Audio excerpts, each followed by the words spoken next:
தென்னாடுடைய பெரியவா போற்றி, எந்நாட்டவர்க்கும் இறைவா போற்றி. சர்வஜா சர்வவியாபி மகா பெரியவா சரணம்.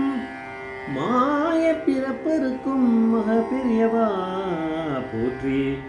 மாய பிறப்பருக்கும் மகா பெரியவா போற்றி. அபார கருணா சிந்தம் ஞானதம் சாந்தரூபிணம் ஸ்ரீ சந்திரசேகர குரும் பரமாமதானம் கலியுதேவம் காஞ்சிமான். இந்த யூடியூப் சேனல் பிரத்யேகமான நமது மகாபெரியோட பக்தர்களுக்கு ஏற்பட்டு கொண்டிருக்கும் அனுபவங்களை ஒவ்வொரு நாளும் அனுபவம். அதுக்கு ஒரு தலைப்பு, நீ அனுபவத்தோட தலைப்பு இப்படி இருந்த குழந்தை இப்படி ஆனாளா, இப்படி இருந்த குழந்தை இப்படி ஆனாளா. இது ஏதோ சினிமா டைட்டில் மாதிரி இருக்குது. இந்த சேனல் இது வரைக்கும் சப்ஸ்கிரைப் பண்ணாலும் பண்ணுங்கள், தினமே பாருங்கள். இந்த டிஸ்கிரிப்ஷன் நம்ம சேனலில் கொடுத்துட்டுருக்கோம், பேரும் இந்த டைட்டிலும் நம்ம கொடுத்துட்டுருக்கோம். பெரிய அனுகிரகம் தான், வேறு ஒன்றும் கிடையாது. இதை வந்து கணேச சர்மா, பிரம்மஸ்ரீ கணேச சர்மா அவருடைய உபன்யாசத்தில் சொல்கிறார். மகாபெரியோட அத்தியந்த பக்தர் ஒருத்தரோட அவருடைய மருமகளுக்கு மாட்டுப்பொண்ணுக்கு வந்து ரெண்டாவதாக ஒரு குழந்தை பிறந்திருக்கு. வழக்கமாக இருக்க எந்த ஒரு குழந்தையை விட அது சின்னதாக இருந்தது, சின்ன சைஸாக இருக்குது, எடையும் கம்மியாக இருந்தது. அவளை அட்டன் பண்ணுற டாக்டர் வந்து அந்த குழந்தைய வச்சுட்டு என்ன பண்ணுறதுன்னு தெரியல. உயிர் இருக்குது, ஆனால் ரொம்ப சின்னதாக இருக்குது, உண்டு இருக்குது, என்ன பண்ணுறதுன்னு தெரியல. குழந்தை வளர்ச்சி வருமா அவருக்கு தெரியல, அவருடைய அறிவுக்கு அது எட்டலை. ஆனால் அந்த குழந்தைய ஒரு நாள் தூக்கிண்டு மகாபிரிவா முன்னாடி அந்த பேரண்ட்ஸு போயிருக்கா. பிரிவா முன்னாடி அந்த குழந்தைய போட்டுட்டு ரெண்டு பேரும் அழுதுருக்கா. வேறு என்ன பண்ண முடியும்? பெரியவா பரமேஸ்வரன் தான் அனுகிரகம் பண்ணணும். சில சமயம் நம்ம பெரியவா கிட்ட அழுதாகணும். மகாபிரியா வந்து கமண்டலத்திலேருந்து ஜலத்தை எடுத்து குழந்தை மேலே அப்படி தெளிச்சிருக்காரு. கொஞ்சம் சர்க்கரை கொண்டு வா அப்படின்னாரு. சுகர் கொண்டு வந்தா. பெரியவா வந்து தான் கையால் எடுத்து அந்த குழந்தைய கொஞ்சம் கிட்ட கொண்டு வந்து அது வாயில் அப்படி போட்டிருக்கா. பெரியவா தான் திருக்கையில் போட்டிருக்கா. பெரியவா ரெண்டு கையத்துக்கும் ஆசீர்வாதம் பண்ணிட்டார். அவ்வளோதான். அதுக்கப்புறம் என்ன நடந்தது அப்படிங்கிறது தான் ஆச்சரியம். இந்த மெலிசா இருந்த குழந்தை கொஞ்சம் கொஞ்சமாக உடம்பு அதுக்கு பிக்கப் ஆச்சு. அப்புறம் வந்து அது ஒரு பெண் குழந்தை.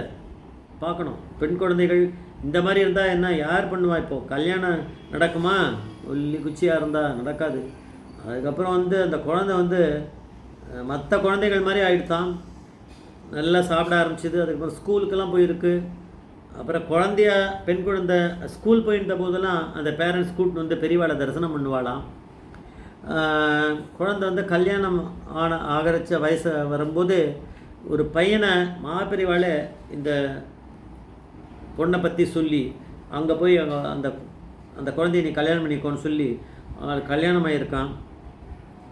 அந்த பெரியவா வந்து பரமேஸ்வரன் இந்த மாதிரி இருக்க ஒரு குழந்தை வளர்ச்சி இருக்குமா? இவ்வளோண்டு ஒரு குட்டியோண்டு இது மாதிரி இருந்திருக்கான் குழந்தை. பார்த்தா அது இது வரைக்கும் அந்த மெடிக்கல் ஹிஸ்ட்ரியில் அந்த மாதிரி பார்த்ததே இல்லை. அவ்வளோண்டு சைஸில் இருக்குது, வெயிட்டும் இல்லை, ஆனால் உயிர் இருக்குது, ஆக்டிவிட்டி ஏதோ இருக்குது. இதை வச்சு அந்த குழந்தை ஏதாவது தேருமா அப்படின்னா அந்த டாக்டர்களுக்கு அது புரியலை, பண்ண முடியாதுன்னு தெரியறத அவள் சொல்லிட்டா. ஆனால் பெரியவாளை தரிசனம் பண்ணி கேட்கலான்னு தான் அவள் வந்தாள். வேறு ஒன்றும் பண்ண முடியாது, நம்மளால் பரமேஸ்வரன்கிட்ட போய் ஆகணும், சரண்டர் ஆகணும். பெரியவா வந்து என்ன பண்ணியிருக்காரு, கமண்டலத்துலேருந்து எடுத்த தீர்த்தத்தை தெரிச்சு அப்பயே சங்கல்பம் பண்ணார். பரமேஸ்வரன் கையிலேருந்து விழுந்த தீர்த்தம் அப்பயே சரியாயிட்ருக்கோம். ஆனால் அதுக்கான டைம் எடுக்கும், வேறு ஒன்றும் கிடையாது. எல்லாத்துக்குமே ஒரு இது காலம் இருக்கு. அதுக்கப்புறம் பெரிய சர்க்கரை, நாட்டு சர்க்கரை ஏதாவது இருக்கும், எடுத்து குழந்தையோட வாயில் தன் கையால் போட்டிருக்காரு. அது சப்பி சாப்பிட்ருக்கு. இது ஒன்று போருமே. அதுக்கப்புறம் பெரியவா என்ன பண்ணா, அனுகிரகம் தான் பண்ணியிருக்கு. அதுக்கப்புறம் அந்த குழந்தை கொஞ்சம் கொஞ்சமாக வளர்றது, சாப்பிட்றது ஒட்டின்னு இருக்கு, நல்லா சாப்பிட்ருக்கு, வளர்ச்சி வந்திருக்கு குழந்தைக்கு.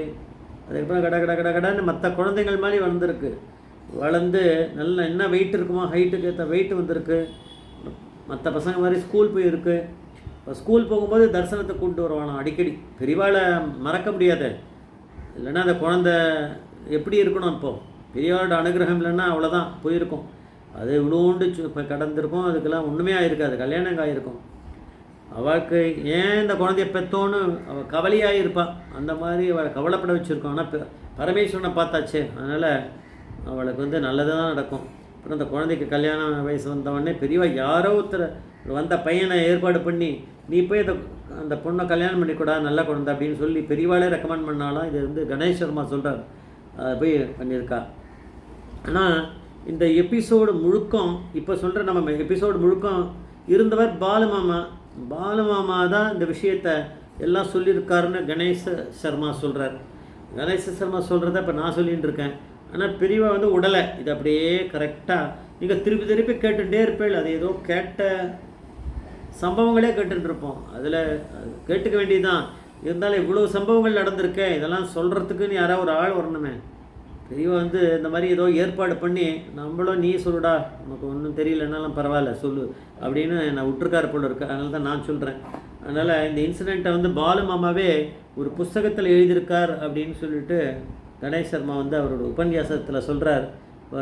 இப்போ இப்படி இருந்த பொண்ணு இப்படி ஆயிருக்காரு அப்படின்னா இது யாரால் சாத்தியம்? பரமேஸ்வரன மகாபிரிவா இருந்தால் அவர் மனசு அவர் சங்கல்பம் வச்சா தான் நடக்கும், இல்லைன்னா நடக்கவே நடக்காது. ஜெய் ஜெய்சங்கர் ஹரிசங்கர் மகாபிரிய பாதவேஸ்வரன்.